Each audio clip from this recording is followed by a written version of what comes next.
እንዴ ቆይ ቤት እንትን አለው ስርዓት አለው። 30 ሰከንድ ብቻ ስጠኝ ሳሚ፣ 30 ሰከንድ ስጠኝና አልሰጥህም። ለመሰለም አልሰጥህም። 4 ነጥብ ዘግተዋል። በማተም በምን የሚባለው በ10 ምናምን ቁጥር ሚስማር ዘግተዋል ኦልሬዲ። ስለዚህ ጳውሎስ ነው የዘጋው። ኧረ ተው ከጳውሎስ ጋር ትጣላ፣ እኛንም አታጣላን።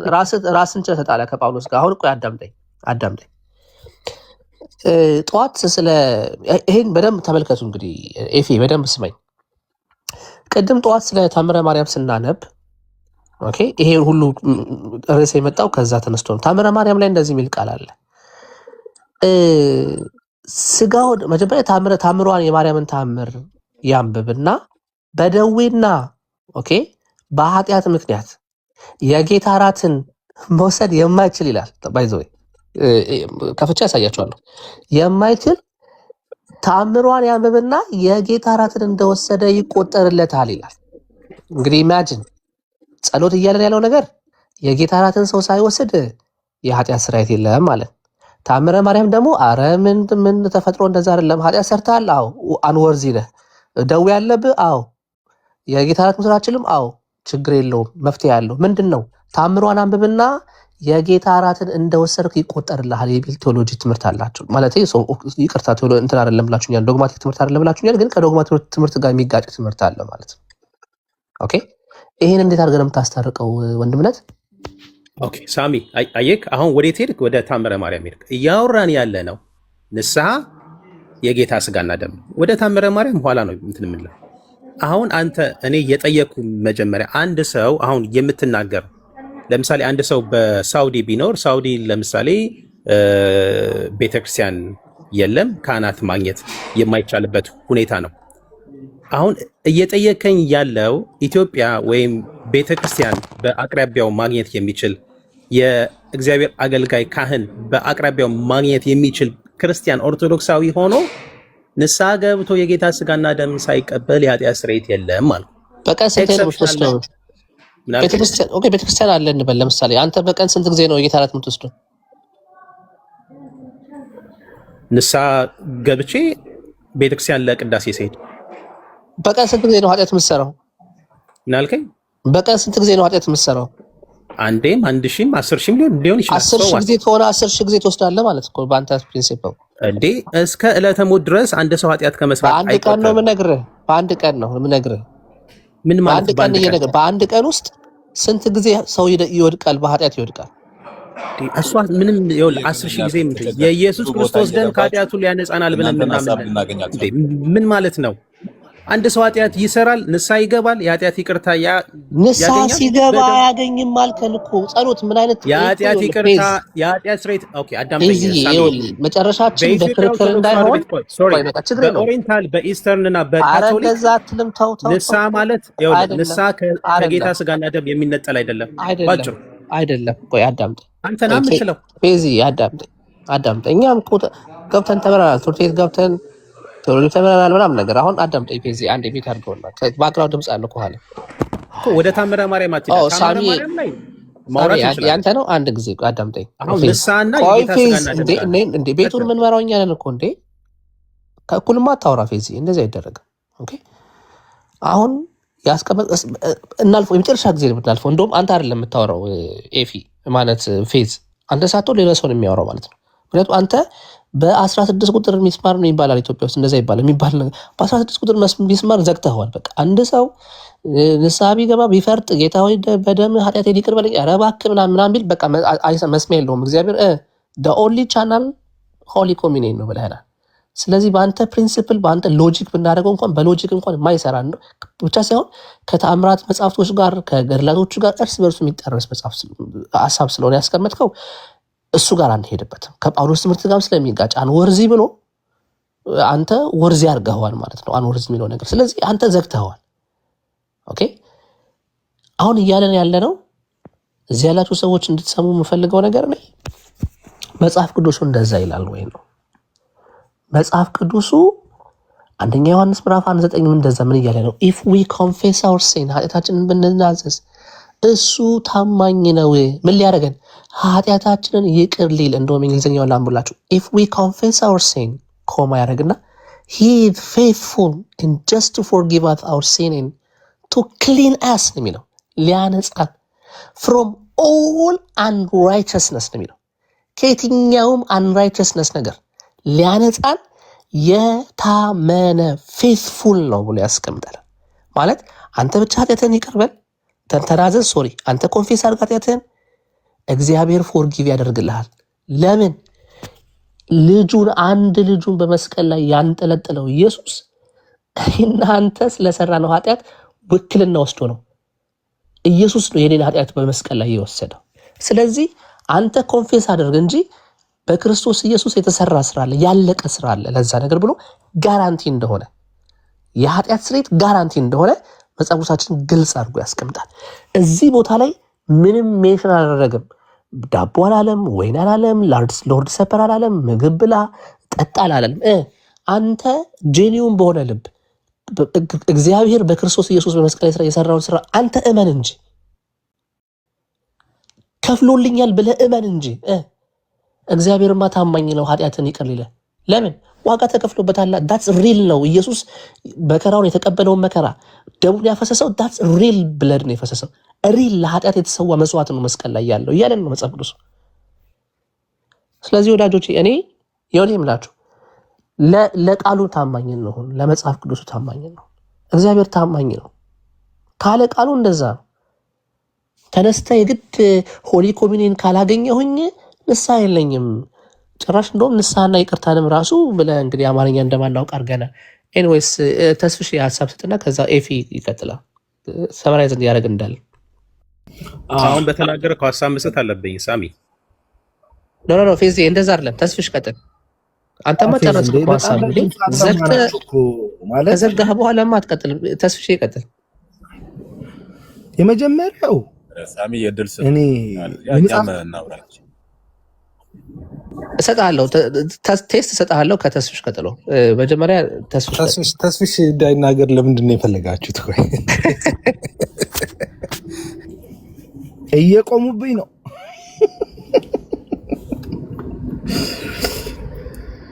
ለማንኛውም ከተሰማ ልቀጥል።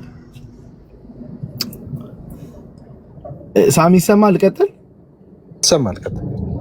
እሺ የመጀመሪያው ለእግዚአብሔር ቃል ለመጽሐፍ ቅዱስ ታማኝ መሆን አለ የማይባል ነገር ልንደራደርበት የማይገባው ነገር ነው። አንድ ሁለተኛው እነሱ እንኳን በሚያመጡት እንደው ሎጂክ እንኳን ብንወስድ ስንቱን ኦርቶዶክሳዊ ገደል እንደሚከቱት በጣም እንትን ነው። ለምን ስንል በቃ ከኃጢአት መንጻት የሚችለው ምክንያቱም አንድ የኦርቶዶክስ አስተምሮ ሰው ኃጢአት ውስጥ ሆኖ ቢሞት አይድንም ስለሚል ከኃጢአት መንጻት የሚችለው በቅዱስ ቁርባን ሲወስድ ነው። ከዛ ውጪ የለም ካለ ኦኬ። አንድ ሰው ዛሬ ኃጢአት ቢሰራ፣ ነገ ኃጢአት ቢሰራ፣ ከነገ ወዲያ ኃጢአት ቢሰራ ንስሐ የሚገባበት ምክንያት የለውም። ምክንያቱም ንስሐ ቢገባ የጌታ እራትን እስካልወሰደ ድረስ ቅዱስ ቁርባን እስካልወሰደ ድረስ ንስሐው ምንም አይጠቅሙም። ንስሐው ኦንሊ ጥቅም ሊኖረው የሚችለው እያሉ ነው ያሉት። ልክ ቅዱስ ቁርባን ሊወስድ የወሰነ ቀን ወይ ዛሬ ለምሳሌ ከሰዓት የሚወስድ ከሆነ ከሰዓት የቅዱስ ቁርባን ሲወስድ ወይ ቤተክርስቲያን ሲሄድ ያኔ ነው የሚወስደው ማለት ነው። ከዛ ውጪስ ምንም ጥቅም የለውም።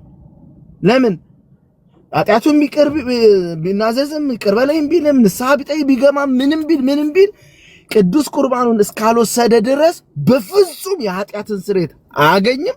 ከእግዚአብሔር ጋር እርቅ የሚባል ነገር የለውም። ስለዚህ ጥቅም የለውም። ስለዚህ ህዝቡን ስለ ንስሐ የምታስተምሩት ጥቅም የሌለው ነገር ነው። ዶንሊ ቅዱስ ቁርባን ልትገባ ስትል ነው ንስሐ መግባት ያለብን ነው መባል ያለበት። አዎ በቃ ቅዱስ ቁርባን ልትወስድ ስትል ንስሐ ትገባለህ። ከዛ ቅዱስ ቁርባን ስትወስድ የኃጢአት መንጻት ታገኛለህ ነው የምትሉት። ከዛ ውጪ ኦርቶዶክሳዊ ንስሐ መጠየቅ፣ ይቅር በሉኝ ይቅር አስብሉኝ ብሎ መለመንን፣ ጻድቃን ሰማዕታትን የሚደረጉ ጸሎቶች፣ ይቅርታን ለማስገኘት የሚደረጉ ጸሎቶች ሁሉ ስህተት ይሆናሉ። ለምን? ይቅርታን የሚያገኘው ከእግዚአብሔር ዘንድ የበደል ስርየትን የሚያገኘው ቅዱስ ቁርባን ስለሆነ በማርያም በኩልም የሚደረግን የምልጃ ጸሎት፣ በቅዱሳን ሰማዕታት በኩል የሚደረግ ጸሎት፣ ምልጃ ሁሉ ጥቅም የለውም። ትምህርታችሁ ላይ ጥቅም የለውም።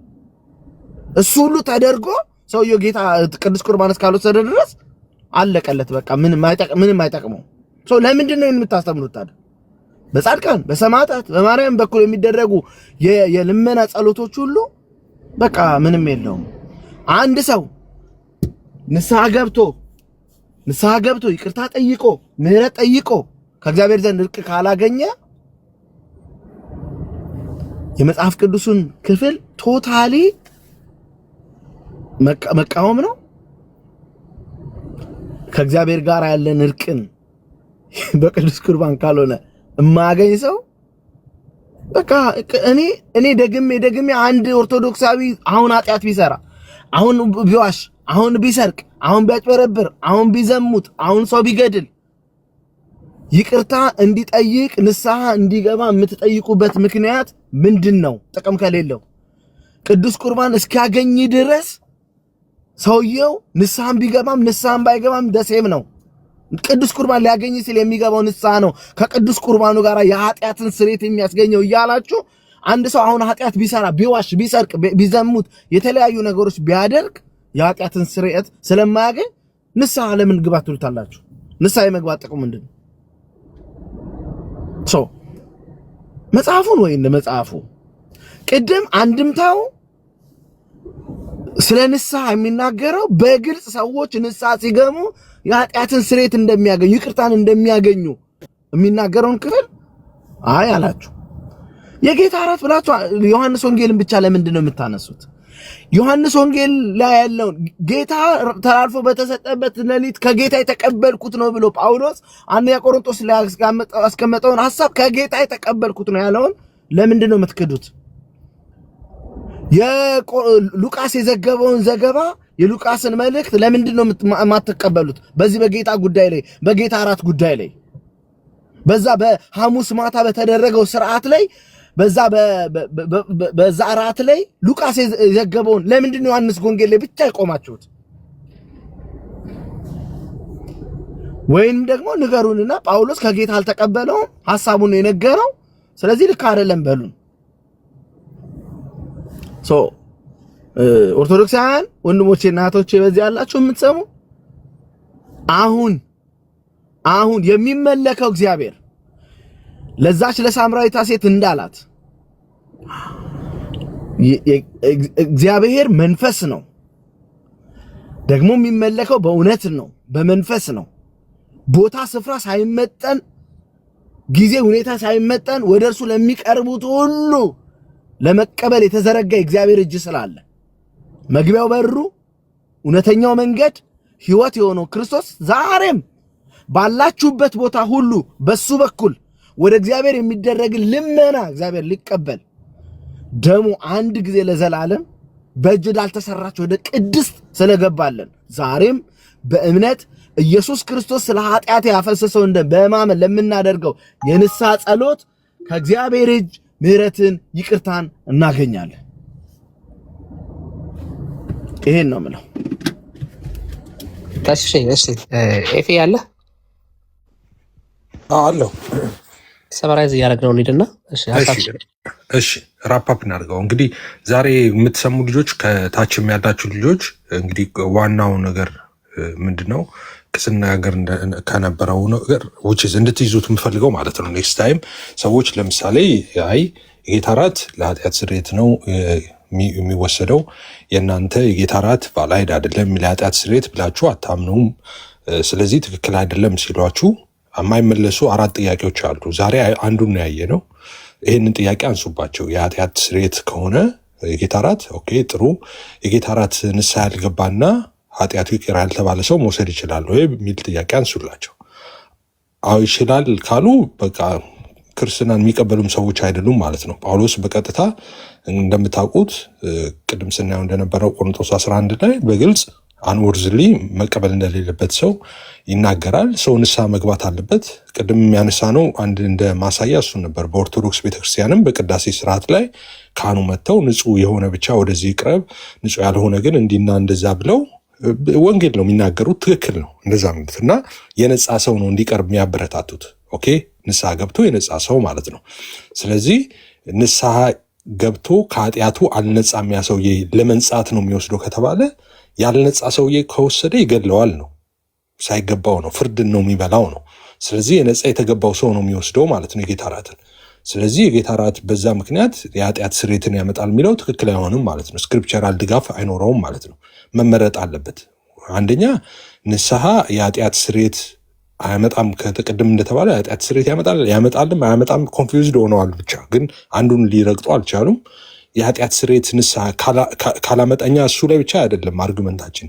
ለምሳሌ ያኛው ሰው በቅዱስ ቁርባን ጊዜ ንስሐ ገብቶ ሙሉ ለሙሉ ኃጢአቱ ይቅር አልተባለም የሚለው ሀሳብ እሱ ላይ ብቻ አይደለም የኛ አርጉመንታችን። እሺ ከዛ ሳይባልስ ምን ሊሆን ያ ሰውዬ ነው? እስቲ እኔው መጨረሻው ነው ይወስዳል ይቅር ሳይባል ኃጢአቱ ሙሉ ለሙሉ ሳይነጻ ይወስዳል። ከወሰደ ፍርድ በላ ማለት ነው። አይ ኃጢአቱ ነስቶ ነው የበላው ካላችሁ ግን በቃ ንስሐ ሆነው ከኃጢአቱ ያነጻው ማለት ነው። የጌታ እራትን ሲወስድ አይደለም ሲወስድ ሳይሆን የጌታ እራት ሲቀርብ በንስሐ ራሱን አጥቦ ነው ያቀረበው ማለት ነው። ስለዚህ ይሄ ስነ መለኮቱ ቀጥታ ከፔንቴኮስታል ጋር ነው ፊት የሚያደርገው። ፔንቴኮስታል እንደምታውቁት የጌታ እራት ስርዓት ላይ ሰዎች ጾም ጸሎት እንዲይዙ አስቀድሞ ይነገራል። በጾም ጸሎት ውስጥ ሆኖ ነው ሳምንቱን ሁሉ የሚቆዩት።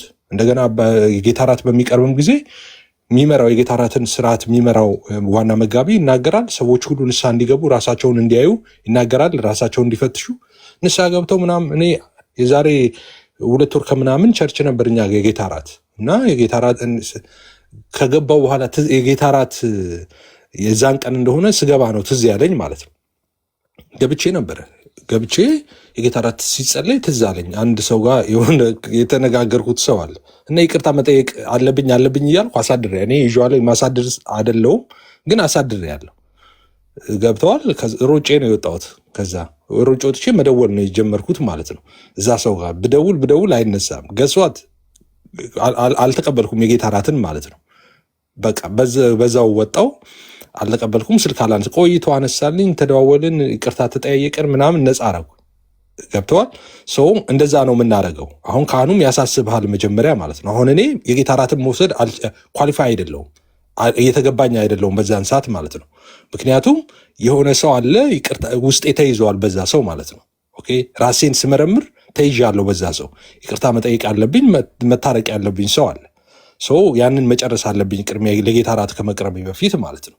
እንደዛ ነው እኛ ቤት የሚወሰደው የጌታ እራት እንጂ ዝም ብለህ ገብተህ አፍስር የምከተው ነገር እንደዛ አይደለም። በጣም በጥንቃቄና በስርዓት የሚደረግ ነው። ልክ መጽሐፉ እንደሚለው እንደዛ የምናደርገው ነው። ራሳችንን ፈትሸን መርምረን ንስሐ ገብተን ነው የምንወስደው ማለት ነው። ሰው እንደ መጽሐፍ ደግሞ ያንን ያደረገ ሰው የኃጢአቱን ስርየት ይቀበላል። ሰው የጌታ እራትን ይወስዳል። የጌታ እራት ቅድም ጥቅሞቹን ዘርዝረናል ቅድም ማለት ነው። እናንተ ይሄ አፕሮች አይደለም የምትሉ ከሆነ ግን ያው ሰውየው ከነ ኃጢአቱ ነው የሚቀበለው እያላችሁ ነው። ያኔ ግን ፍርዱ በሰውየው ላይ ይሆናል ማለት ነው። ቄሱ የሚያስጠነቅቁት ዝም ብለው አይደለም፣ መጽሐፍ ቅዱሳዊ ነው፣ ስክሪፕቸራል ነው። አሁን የቄሱን ማስጠንቀቅ እንትን እያደረግን አይደለም። ቅድም ያንን ተናግረናል። እንደ መጽሐፍ ቅዱስ ነው ቄሱ የሚናገሩት። ንጹሕ ያልሆነ አይቅረብ ሲሉ እኔ ከደሙ ንጹሕ ነኝ እንደዚህ እያሉ ከዛ በኋላ የሚሉት ነገር በተከታታይ ስክሪፕቸራል ነው፣ ትክክለኛ ነገር ነው የሚናገሩት። ስለዚህ ግን ደግሞ እናንተ 2 ነገር መምረጥ አለባችሁ። አንደኛ ሰውየው ንስሐ ገብቶ ኃጢአቱ አልተሰረየም ነበር ካላችሁ ኃጢአቱ ሳይሰረይ በልቷል እያላችሁ ነው። ኃጢአቱ ከተሰረየ ደግሞ ለኃጢአት ስርየት አይደለም ማለት ነው። ግልጽ ነው። ስለዚህ ይህንን ነው አርጊመንታችን የነበረው የዛሬው ማለት ነው። ተባረኩ። ኤፌ ተባረክ። ጌታ ኢየሱስ ይባርክ። እሺ ተባረክ። ቴስት ያለ አሎ ሳሚ ለምትቀጥል አንተ ሀሳብ ስጥ። እሺ አመሰግናለሁ። ያው እኔ እንደ ቅድሙ በዚህ የልጁ የኢየሱስ ክርስቶስ ደም ከኃጢአት ሁሉ ያነጻል ከሚለው ነው የምነሳው። ለምን ከኃጢአታችን ለመንጻት የልጁ የኢየሱስ ክርስቶስን ደም ማግኘት ግዴታ ነው። ለምን ደም ሳይፈስ ስርየት የለም ስለሚል። ስለዚህ ንስሐ መጸጸት ነው።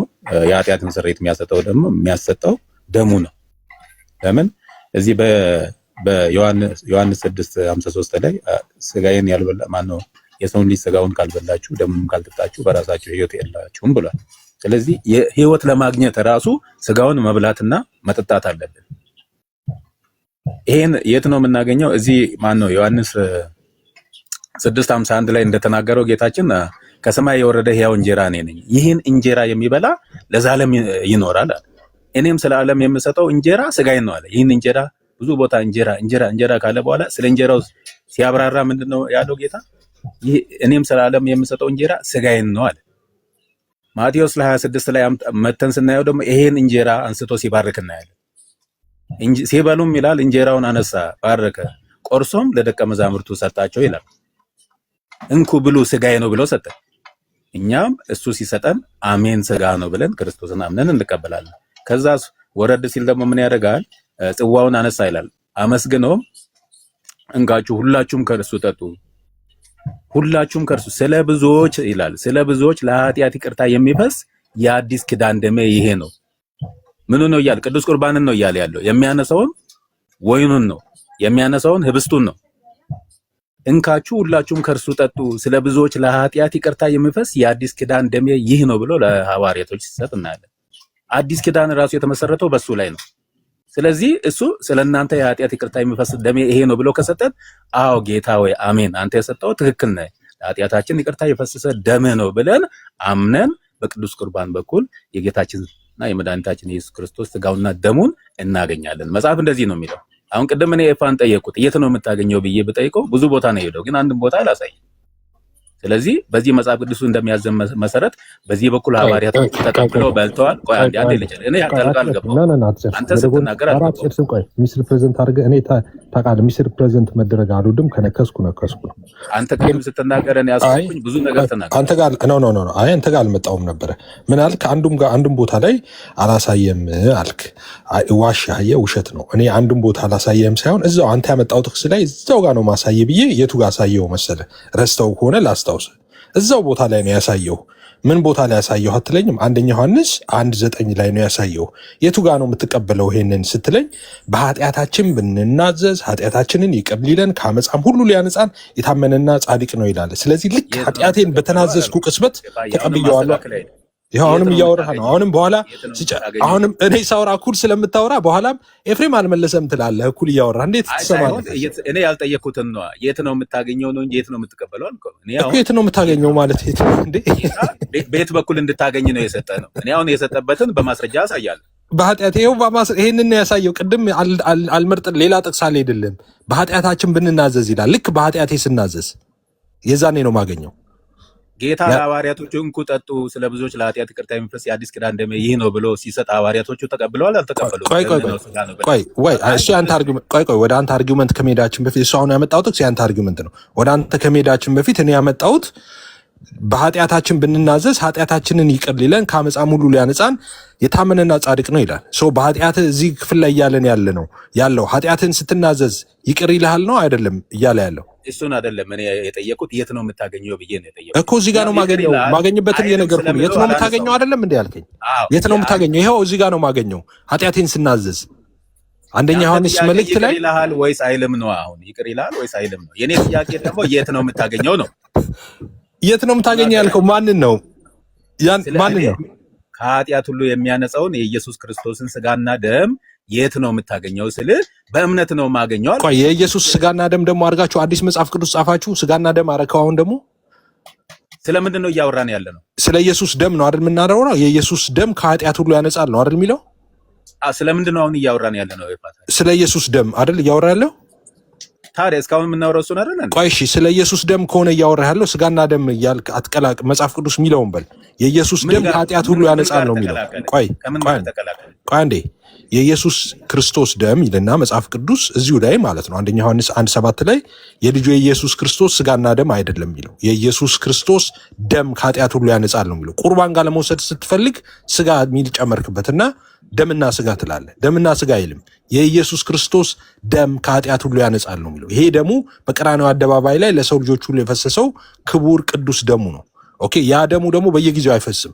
አንድ ጊዜ ፈሰዋል። አንድ ጊዜ ራሱን ከሰዋ በኋላ ሁለተኛ ጊዜ ሊሰዋ አያስፈልገውም ይላል። ያንን ደሙን ደግሞ ይዞ በአብ ፊት ስለኛ ሊታይ ይገባ ይላል። ያ ደሙ ዛሬም ትኩስ ነው፣ ሰዎችን ከኃጢአት ያንጥባል። ቆይ አንተ እኩል ስለምታወራ ነው። አየማት ነው። አሁን በኋላም ኤፍሬም አልመለሰልኝም ትላለህ። የቱ ጋ ነው የምታገኘው ያልከው? ማገኘው ኃጢአቴን ስናዘዝ ነው። ልክ ኃጢአቴን ስናዘዝ 9 ላይ ምን አለ? በኃጢአት ብትናዘዝ ይቅር ይልሃል አለኝ። ልክ በኃጢአቴ ስናዘዝ ያንን እንደማገኘው እዚህ ጋር ነው። ኃጢአቴን ይቅር ይለኛል። መጀመሪያ አስተካክለው፣ በሁለት ቦታ ከፍላል። ስለ ደሙ አሁን ስለ ቅዱስ ቁርባንና ደሙ ብለህ ለሁለት ከፈልክ። ኦኬ እሱን አስተምርሃለሁ። ቆይ እኔ አይደለም አስተካክለው። ቆይ አንተ ተማር። ቆይ እኩል አታውራ። ተማር አንተ ራስህ ተማር። ለሁለት ከፈልክ ይላል እንዴ? ስለ ስጋና ደም አይደለም የሚያወራው እዚህ ጋር። ነገር ግን እርሱ በብርሃን እንዳለ በብርሃን ብንመላለስ ለእያንዳንዳችን እብረት አለን። የልጁም የኢየሱስ ደም ከኃጢአት ሁሉ ያነጻል ይላል። የልጁ የኢየሱስ ደም ነው የሚለው ከየት አመጣህና ነው ስጋ እዚህ ጋር የምትጨምረው? የልጁ የኢየሱስ ደም ከኃጢአት ሁሉ ያነጻል አለ። ስለ ቁርባን አይደለም የሚያወራው። በቀራንዮ አደባባይ ላይ ስለ ሰው ልጆች ሁሉ ስለፈሰሰው ስለዛ ክቡርና ቅዱስ ደም ነው የሚያወራው። ስለ ቁርባን አይደለም የሚያወራው። አንተ ነው የጨመርከው፣ እኔ አይደለሁም። እኔማ ቃል በቃል የልጁ የኢየሱስ ክርስቶስ ደም ነው የሚለው። አንተ ደምና ስጋ ብለህ ያነበብከው አንተ ነህ። ስለዚህ አንተ ነህ መማር ያለብህ። ስጋን ስላልጠራ ስጋው አያስፈልግም እያለ ነው። ደም አያስፈልግም ውስጥ ምን ከተተ? አያስፈልግም ሳይሆን የልጁ የኢየሱስ ደም ከኃጢአት ሁሉ ያነጻል ነው የሚለው መጽሐፍ ቅዱስ አይደለም እንዴ? ማን ፈቀደልህ አንተ ስጋ ብለህ እንድታነብ? ደሙ የልጁ የኢየሱስ ክርስቶስ ደም ከኃጢአት ሁሉ ያነጻል ስላለ ስጋ የኔ ስጋ አያስፈልግም እያለ ነው። እዛ ጋር ስጋ አያስፈልግም እና ያስፈልጋንን ምን አመጣው? ሲጀመር ስለ ስጋ አላወራም። እዚህ ጋር ነው እኮ እያልኩ ያለሁት። ስለ ስጋ አላወራም። የኢየሱስ ደም ከኃጢአት ሁሉ ያነጻል ነው ያለው። አቤት እስካሁን የምናወራው ስለ ስጋውና ስለ ደሙ አይደለም። ዮሐንስ 6ን አንስተን አንተ ዮሐንስ 6ን አንስተ እዚህ ለመስፋት ፈለክ። እዚህ አይገባም ነው። አሁን እኮ አንተ እዚህ ልትሰፋው ፈለክ፣ አይሰፋም ነው። ውጣ እዚህ ጋር ይዘው ቁርባንን ውጣ ነው። በሁለት ቦታ ከፈልክ። ያኛውን ደምና ይሄን የትኛው እንዴት ከፈልከው ነው? እኔ አይደለም ዮሐንስ ነው። የልጁ ኢየሱስ ደም ከኃጢአት ሁሉ ያነጻል የሚለው ዮሐንስ ነው ኤፍሬም ነው? የጌታ ኢየሱስ ክርስቶስን ደም ከቁርባን ለይተሃልና ለምንድን ነው የለየው? በምንድን ነው የለየው ነው? ኦኬ እኔ ደግሞ ይኸውልህ የጌታ ኢየሱስ ክርስቶስ ደም ከኃጢአት ሁሉ ያነጻል ሲል አንተ ሮጠ ሄደ የጌታ ስጋና ደም ጋር ትሄዳለህ። አይደለም የጌታ ኢየሱስ ደም ከኃጢአት ሁሉ ያነጻል ማለት ምን ማለት መሰለ? በቀራንዮ አደባባይ ላይ ስለ ሰው ልጆች ሁሉ ራሱን አሳልፎ በሰጠ በዛ ጊዜ ያ የፈሰሰው ደሙ የዓለምን ኃጢአት ሁሉ ያጥባል እያለ ነው። ኦኬ የዓለም ኃጢአት ሁሉ በዛ ደም ይታጠባል እያለ ነው እንጂ አሁን በጌታ እንደዚህ ላስረዳ በራስህ ላስረዳ። በአንተ ሲሆን አሁን ከገባህ ይገባሃል በዚህ ማለት ነው። አንተ ድነሃል አልዳንክም? ኖ ይሄን ሳትፈታማ አንተ ለምን መሰለህ ከቅድም ጀምሮ ላስረዳህ ነው እኮ በራስህ ላስተምርህ። መጀመሪያ ለምን ላስተምርህ በራስህ አንድ ልናገር እባክህ። አንተም ስትናገር ሰምቻለሁ። መጀመሪያ የጌታ ስጋና ደም የዘላለምን ሕይወት ይሰጣል አይሰጥም በሚለው ሳንስማማ ማን ነው ወደሚወስደው ሄደ? ኃጢአት ተናዘህ ነው የምትወስደው ወይስ ሳትናዘዝ ነው የምትወስደው ወደሚለው መጣ። መጀመሪያ መስማማት ያለብህ የጌታ ኢየሱስ ክርስቶስ ደም የኃጢአትን ይቅርታ ያሰጣል ወይ የዘላለምን ሕይወት ይሰጣል ወይ በሚለው ስንስማማ ነው በኋላ ማን ነው የሚወስደው ወደሚለው ምን መጣ። ስለዚህ አንተ 10 ቦታ ትሄዳለህ። ቅድም ነግሬሃለሁ አልነገርኩም? ይሄንን ጥያቄ መልሰህ ጠይቀኸኝ ዮሐንስ 6 ላይ ሄጄ አስረድቻለሁ አላስረዳሁም? ምን ብለህ አስረዳኝ። ተስማምተናል። መጀመሪያ የኢየሱስ ክርስቶስ ደም የኃጢአት ይቅርታን ያሰጣል ወይ የዘላለምን ሕይወት ይሰጣል ወይ በሚለው ተስማማን። ቆይ አሁን ተስማማን አልተስማማን አይደለም። ይሄን ጥያቄ ስጠይቀኝ ቅድም ዮሐንስ 6 ላይ ሄጄ ዮሐንስ 6:35 ላይ ሄጄ አብራርቼልሃለሁ አላብራራሁልም? ምን ብለህ ነው ያብራራልኝ? የዘላለምን ሕይወት ያሰጣል ብለህ ይኸውልህ እንግዲህ አሁን እሺ በአንድ ደቂቃ ውስጥ ሪቫይዝ ላርክ። ምን ብለህ ስትከስር ስጋዬን የበላ ደሜን የጠጣ የዘላለም ሕይወት አለው የሚለው 54 ላይ ያለው ዮሐንስ 6:54 ላይ ያለውን ስጋዬን የበላ ደሜን የጠጣ የዘላለም ሕይወት አለው ይላል መጽሐፍ ቅዱስ። እናንተ ምናምን ስትል ኖ እኔ ለምሳሌ ባክግራውንድ ነገርኩህና ሙሉ ወንጌል ስጋውን የበላ ደሙን የጠጣ የዘላለም ሕይወት አለው ብላ ታምናለች። ሙሉ ወንጌል በመጨረሻው ቀን ኢየሱስ ያስነሳዋል ብላ ታምናለች። ይሄ ብቻ አይደለም። እውነት እላችኋለሁ የሰውን ልጅ ስጋ ካልበላችሁ ደሙን ካልጠጣችሁ በራሳችሁ ሕይወት የላችሁም ትላለች ሙሉ ወንጌል። የኢየሱስ ወንጌል ነው። ይሄ እውነት ነው። ልዩነቱ ያለው ስጋዬን ካልበላችሁ ደሜን ካልጠጣችሁ የሚለው ምን ማለት ነው የሚለው ጋር ነው ልዩነቱ ያለው። ልዩነቱን ላሳይህ። አንተ ስጋዬን የበላ ደሜን የሚጠጣ የሚለው ኧረ እኩል አታውራ እባክህ። እንዴ ምን አይነት ሰው ነው በጌታ? ኧረ ዝም በላ አንዴ። ቆይ ልጨርሰው አንዴ። ቅድም እንዲህ ኩል ስለምታወራ ነው እኮ የምትለው። ይሄንን ታምናለች። ስጋውን የበላ ደሙን የጠጣ ነው የዘላለም ሕይወት ያለው፣ ስጋውን ያልበላ ደሙን ያልጠጣ የዘላለም ሕይወት የለውም ነው የሚሉት ጠቅላላ ወንጌላውያን። ሙሉ ወንጌልም እንደዛ ነው የምታምነው። ስጋውን መብላት ደሙን መጠጣት ማለት ግን ምን ማለት ነው የሚለውን 35 ላይ ሄዶ ኢየሱስ ከፍ ብለ 35 ላይ አብራርቶ ነው የመጣው ኢየሱስ። 35 ላይ ምን አለ? ከ33 ጀምሮ ስታነበው የእግዚአብሔር እንጀራ አለ ኢየሱስ ከሰማይ የሚወርድ ለዓለም ሕይወት የሚሰጥ ነው አላቸው ይላል። ኢየሱስ ነው ያለው። በዚህ ጊዜ እነሱ ምን አሉት? ጌታ ሆይ ይህን እንጀራ ስጠን አሉት። ለምን? ከሰማይ የሚወርደው ሕይወትን የሚሰጥ እንጀራ ስለሆነ ማለት ነው። ከዛ ኢየሱስ ምን አለ? ኢየሱስም እንዲህ አላቸው፣ እሺ የሕይወት እንጀራ እኔ ነኝ። አሁን እንጀራው ተገኝቷል፣ አንፈልግም አሁን እንጀራ። እሺ ወደ እኔ የሚመጣ ከቶ አይራብም። መብላት ማለት ምን ማለት እንደሆነ ተነገረ ማለት ነው። ወደ እኔ የሚመጣ ከቶ አይራብም። ወደ ኢየሱስ የሚመጣ አይራብም። እሺ በእኔ የሚያምን ሁልጊዜ ከቶ አይጠማም። ፔሬድ። በቃ አገኘ ነው መልሱን ማለት ነው። ስጋና ደሙን መብላት ማለት ወደ እሱ መምጣት በሱ ማመን ነው ማለት ነው። ወደ እሱ ስትመጣ በሱ ስታመን ፈጽሞ አትራብም፣ ለዘላለም ከቶ አትጠማም ማለት ነው። ቅድም እኮ ተነጋገርን። አሁን መልሰ ወደኋላ አሁንም እኔ ደስታዬን እጠይቃለሁ። ምን ብዬ ነው የምጠይቀው? አንተ የራስን ሀሳብ ብቻ ባካፓ እንትን በለው ስመራይ ዛር አንድ ጊዜ ችግር የለሽ እንትን አድርግና አተራርጌ እንትን ልበል ችግር የለም። 51 ላይ ሕይወት ማለት ከሰማይ የወረደ ሕያው እንጀራ እኔ ነኝ፣ ይህን እንጀራ የሚበላ ለዘላለም ይኖራል ካለ በኋላ እኔም ስለ ዓለም የምሰጠው ስጋዬን ነው ሲል ጌታ ኢየሱስ ክርስቶስ ስለዚህ እንጀራ አብራርቷል ወይስ አላብራራም? ዮሐንስ 6 ላይ ነው እያብራራ ያለው ወይስ ሁለቱን መግጠም ፈልገ ነው? እኔ ሐሳቤ ብዙውን ጊዜ ስለ እንጀራ እዚህ አንስቷልና እኔ ያብራራሁት የትኛው ክፍል ነው? ይህ እንጀራ ሕይወት እንደሚሰጥ እኔ ያብራራሁት የቱ ክፍል ነው? ቆይ አንዴ መልሰላለሁ። ችግር እንዴ እኔ ያብራራሁት የቱን? እኔ ሌላ ክፍል አብራርቼ ሌላ ክፍል ሄዳ አብራርተህ ትጠይቀኛለህ። ልክ እኔ እሱን እንዳነሳው አድርገህ እንዴ እኔ የጠየኩት ስለ ስጋው 654 እኮ ከ51 ጀምሮ ነው ያለው ነው የጠየኩ። አንተ ሌላ ቦታ ሄድክ። አሁን እኔ ከሄድክ ቆይ አንዴ ልናገር። ቆይ ብለህ ትገባለህ። እኔ ቆይ ስትል እሺ ጨርስና እኔ እጠይቅሃለሁ አንድ ጥያቄ እዚሁ ላይ። እሺ ቀጥል። ቴንክ ዩ ምንድነው አሁን የኔ ጥያቄ? ጌታ ብዙ ጊዜ ይሄ እንጀራ ሕይወት እንደሚሰጥ የዘላለምን ሕይወት እንደሚሰጥ የሕይወት እንጀራ እሱ እንደሆነ ከገለጸ በኋላ 151 ላይ ምን ይላል? እኔም ስለ ዓለም የምሰጠው እንጀራ ስጋዬን ነው አለ እንጂ እምነቴን ነው አላለ። እምነት ነው አላለ። እኔ ስለ ዓለም የምሰጠው እንጀራ እያልኩ ያለሁት ስጋዬን ነው ብሎ ጌታ አብራርቷል ወይስ አላብራራም ነው የኔ ጥያቄ። ስጋው መሆኑን አብራርቷል ወይስ አላብራራም ነው? እኔ ስጋው አይደለም ብያለሁ እንዴ? እምነት ነው ስትል ቆይታላ። እምነት ነው እያለ ነው ያልከው አልከኝ እኮ። የምትበላው በእምነት ነውስ እንዴ? ስጋውማ ነው ስጋው ነው፣ ደሙ ነው። ስጋውና ደሙን የምትበላው ግን በጥርስ አይደለም ነው፣ በእምነት ነው። ሃይ እንዴ ስጋው አይደለም ትላለህ? ስጋውማ ነው እንጂ ስለ ዓለም የቆረሰው ስጋውን አይደለም እንዴ? ስለ ዓለም ያፈሰሰው ደሙን አይደለም እንዴ?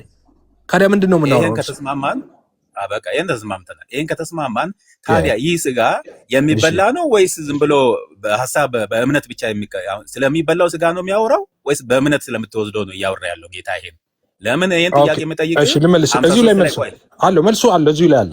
እዚሁ ልመልስልህ። እዚሁ መልሶ አለ። እንዴት ነው የሚገኘው? ራሱ እኮ ኢየሱስ ነገርህ። እኔ እንዴት ምን እነግርሃለሁ? ኢየሱስ እንዴት ነው የሚበላው ይሄ እንጀራ ስትል እንደዚህ ነው ጥያቄ። ይሄ ስጋ በእምነት ስለሚወሰድ ነው ወይስ በአፍ ውስጥ ስለሚበላ ነው እያወራ ያለው ነው? እሺ አመሰግናለሁ። በእምነት ነው። ማስረጃ እዚሁ ክፍል ላይ የትም አልሄድም። እዚሁ ክፍል ላይ ነው ማስረጃ።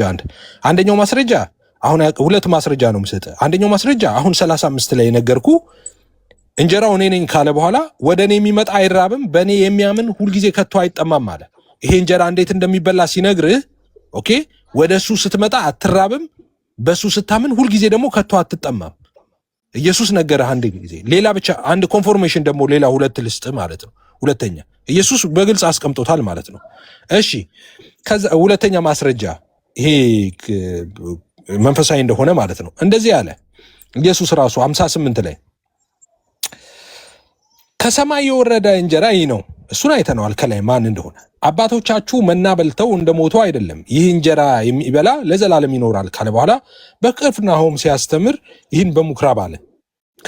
ከደቀ መዛሙርቱ ሚልና ብዙዎች በሰሙ ጊዜ ይህ የሚያስጨንቅ ንግግር ነው፣ ማንስ ሊሰማው ይችላል አሉ። ኢየሱስ ግን ደቀ መዛሙርቱ እንዲህ እንዳንጎራጎሩ በልቡ አውቆ አላቸው፣ ይህስ ያሰናክላችኋልን? እንግዲህ የሰው ልጅ አስቀድሞ ወደ ነበረበት ሲወጣ ብታየው እንዴት ይሆናል? ሕይወት የሚሰጥ መንፈስ ነው፣ ሥጋ ምንም አይጠቅምም። እኔ የነገርኳችሁ ቃል መንፈስ ነው ሕይወትም ነው አለ። ኢየሱስ የሚያወራው መንፈሳዊ ነገር ነው የሚያወራው። እነሱ ሥጋውን እንዴት ሊሰጠን ይችላል ምናምን ብለው በአይሁድ እንግዲህ ታውቃለህ ደም ምናምን የሚባለው ነገር እንዴት ርኩስ እንደሆነ ሰው እነሱ እንደዚህ በጥርስ የሚበሉት ነገር መሰላቸው። ብሉኝ ሲል እንደዚህ ኢየሱስን የሚነክሱት ነው የመሰላቸው ማለት ነው። እንደዛ ሥጋውን በእጃ የሚሰጣቸው ነው። ሥጋውን ኢኔሴንስ ምንድን ነው ሊትራሊ እንደዚህ ሥጋውን የሚበሉ እንደዛ ነው የተረዱት እነሱ ማለት ነው። ከዛስ ምን አለ እሱ? ሕይወትን የሚሰጥ መንፈስ ነው፣ ሥጋ ምንም አይጠቅምም። እኔ ነገርኳችሁ ቃል መንፈስ ነው ሕይወትም ነው።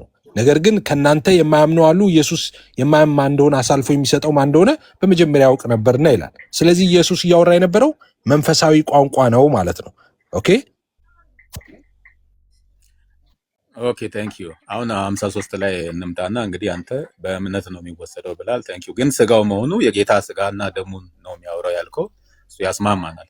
አሁን አወሳሰዱ ላይ ስለሚበላው ሥጋ ነው ወይስ በእምነት ስለሚወሰደው ነው የሚለው መጠናል ምንድነው? አሁን 53 ላይ የሰውን ልጅ ሥጋውን ካልበላችሁ ሲል እንግዲህ የሰውን ልጅ የተባለው ራሱ ነው። ሥጋው ሲል የራሱን ስለ ራሱ ሥጋ እየተናገረ ካልበላችሁ ይላል። ደሙንም ካልጠጣችሁ በራሳችሁ ሕይወት የላችሁም ይላልና የሰውን ልጅ ሥጋውን ካልበላችሁ ማለት ምን ማለት ነው? ትርጉምልኝ። ደሙንም ካልጠጣችሁ በራሳችሁ ሕይወት የላችሁም ሲል ምን ማለቱ ነው? ይሄን አስረዳኝ። ስለሚበላ ነገር ነው ወይስ አይደለም? እሺ ለ15ኛ ጊዜ ደግመዋለሁ። ለመጨረሻና ለ15ኛ ጊዜ ደግመዋለሁ። ኢየሱስ እንዲህ ሲል ምን ማለቱ ነው?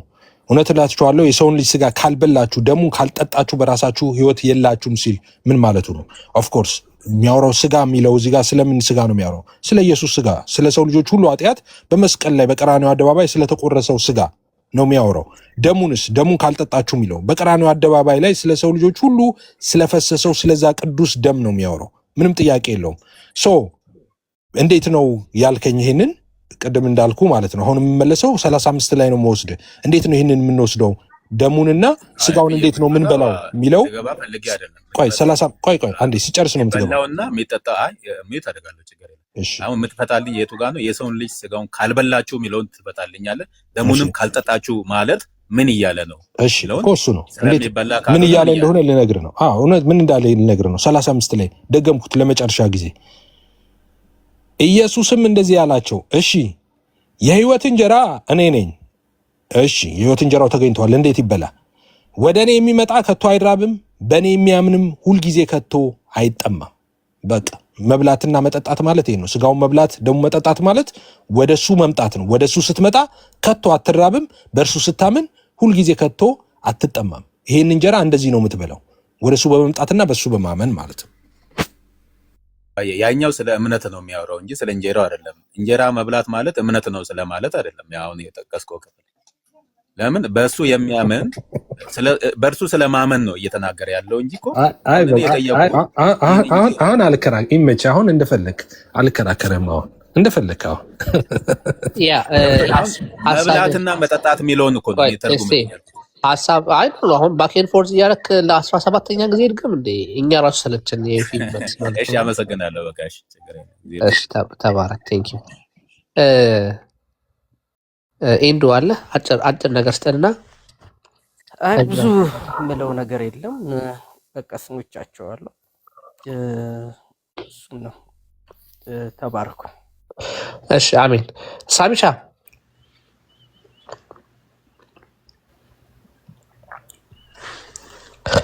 መቼም ፌዝ ከታምረ ማርያም ወስደህ እዚህ ላይ ፈጠፈጥከን። እንግዲህ